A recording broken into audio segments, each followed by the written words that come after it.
इन दिनों राजस्थान की सियासत का रंग वाकई कुछ अलग नजर आ रहा है। ऐसा लग रहा है मानो हवाओं में सियासत पूरी तरह घुल चुकी हो।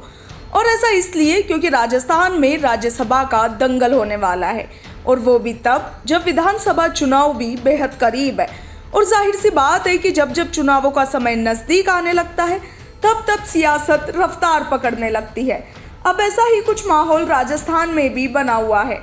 विधानसभा चुनाव भी नजदीक है और राज्यसभा चुनाव में तो अब महीने भर का समय भी नहीं बचा।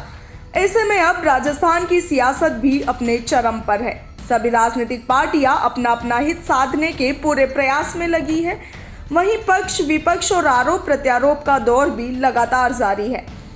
आगामी 10 चुनाव को प्रदेश में राज्यसभा चुनाव होने हैं और अब इसे लेकर राजनीतिक सरगर्मी काफी बढ़ने लगी है। पार्टियां एक दूसरे के खिलाफ सभी तरह के हथकंडे अपनाने में लगी है। जहां विपक्ष सत्ताधारी कांग्रेस को लगातार किसी न किसी मुद्दे पर घेर रहा है, तो वहीं कांग्रेस उदयपुर में चिंतन शिविर कर रही है, जिसमें हाईकमान और आला कमान पार्टी के और चुनावों के हर पहलू पर मंथन करने वाले हैं।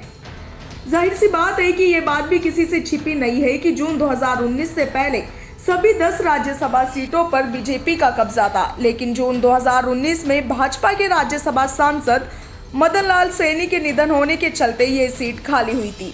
और इस सीट पर अगस्त 2019 में पूर्व प्रधानमंत्री मनमोहन सिंह निर्विरोध राज्यसभा सांसद चुने गए थे और उनके राज्यसभा सांसद बनने के साथ ही कांग्रेस पार्टी का भी संसद में खाता खुला था, वरना इससे पहले राज्यसभा की सभी 10 सीटों और लोकसभा की सभी 25 सीटों पर बीजेपी कुंडली मारे बैठी हुई थी। खैर, फिलहाल तो बात करते हैं 2022 के राज्यसभा चुनावों की।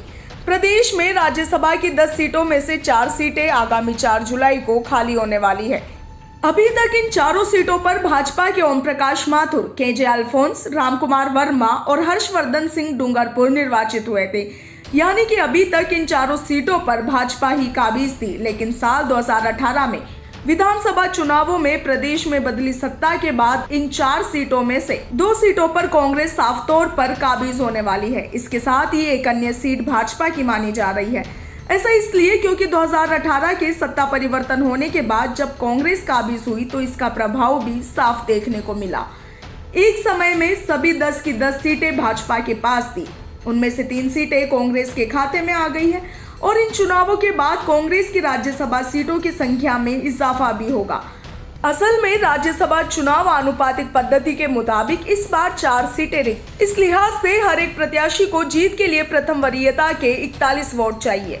वर्तमान में कांग्रेस के पास 108 सीटें होने के कारण 2 सीटें जीतने के लिए पर्याप्त 82 वोट है, लेकिन तीसरी सीट जीतने के लिए कांग्रेस के पास 15 वोटों की कमी रहने वाली है। लेकिन तीसरी सीट पर कांग्रेस अपने सहयोगी दल और निर्दलीय विधायकों के जरिए जीत दर्ज करने की जुगत में है। वहीं भाजपा के पास 71 विधायक है, इस लिहाज से एक सीट पर बीजेपी की जीत दर्ज हो सकेगी। वहीं माना यह भी जा रहा है कि तीनों सीटों पर कांग्रेस काबिज होगी। बहरहाल, चुनावों की घोषणा होने के बाद से ही राजनीतिक पार्टियों में चुनावी सरगर्मियां बढ़ने लगी है। साथ ही राज्यसभा की सीटों के बदले हुए परिणाम राष्ट्रपति के चुनाव पर भी साफ नजर आएंगे। फिलहाल तो इन सीटों को लेकर राजस्थान का सियासी गणित उलझा हुआ है। बहरहाल, देखना यही होगा कि इन राज्यसभा चुनावों में किसके खाते में कितनी सीटें आती है। Bureau report, the fact India.